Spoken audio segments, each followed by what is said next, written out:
toasted. What's going on, guys? Hope you all are doing well. It's Choice Combat Talk, and today I will be covering my picks for this upcoming UFC card, UFC 264, McGregor vs. Poirier 3. Let's get right into it. First fight on the list, we got Sugar Sean O'Malley taking on Chris Maltino.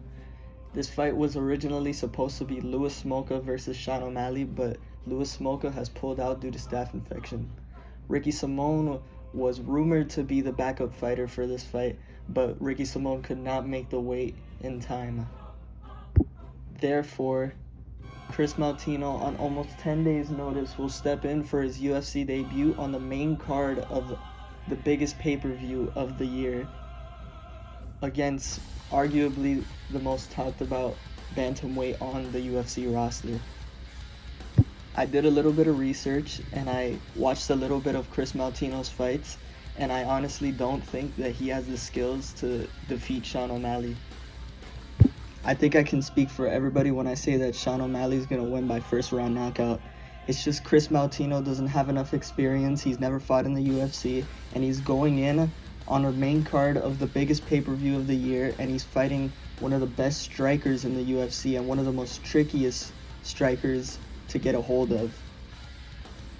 It's no surprise to me that Sugar Sean O'Malley is going into this fight as a minus 800 favorite, but hey, you never know.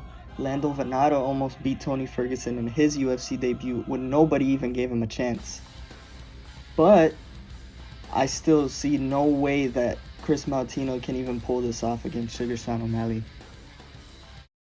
Next fight on the list, we have Irene Aldana taking on Yana Kunitskaya. The odds for this fight are near even, which is understandable considering how tough both these fighters are.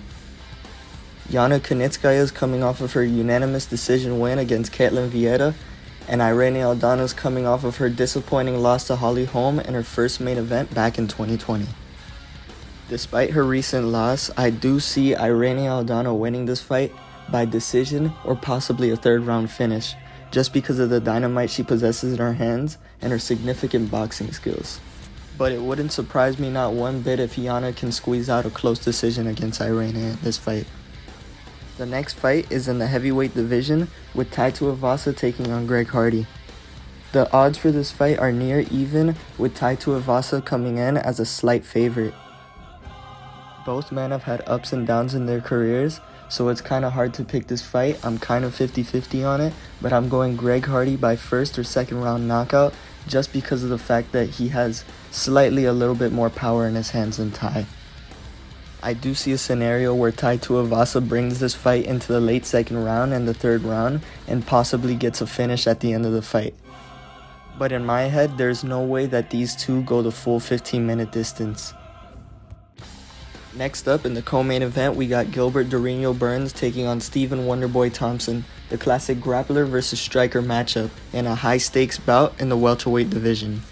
Wonderboy Thompson is of course coming off of his main event win against Jeff Neal back in 2020, and Gilbert Durinho Burns is coming off of his knockout loss to Kamaru Usman in his title fight back in February. There's a couple ways I can see this fight going, possibly with Wonderboy Thompson dictating the pace, keeping his distance, and frustrating Gilbert Burns with his striking for 15 minutes. But in my opinion, I think that Gilbert Burns will be able to get the fight to the ground and use his jiu-jitsu to get a submission against Wonderboy. And I can also see Gilbert Burns knocking out Wonderboy because of the power that he has in his hands. I would like to see Wonderboy win this fight just because it would add another contender to Kamaru Usman's throne. Last but not least, we have the main event with Conor McGregor taking on Dustin Poirier in their third fight after Dustin Poirier finished Conor McGregor in the second round back in January. Despite his loss, Conor McGregor is coming in as a very slight favorite in this fight. I think this fight is going to be a completely different fight from the first and the second fight between Conor and Dustin. Everybody's talking about how Conor is going to be able to deal with the calf kicks of Dustin Poirier, but nobody even knows if Dustin Poirier will even throw one calf kick in this fight. Despite it being a completely different fight, I still think the result will be the same with Dustin Poirier coming out on top. I think Dustin Poirier is going to win by submission or knockout in the 4th or 5th round. I think that if Conor McGregor focuses too much on checking the leg kick, it'll leave him vulnerable to more attacks by Dustin Poirier, possibly head kicks and other things like that. I love the idea of the winner of this fight fighting Charles Oliveira for the lightweight belt just because of the fact that both of those matchups are very interesting.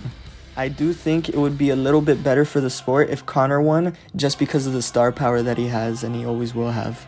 That's all for today. Thank you for watching and I'll see you soon.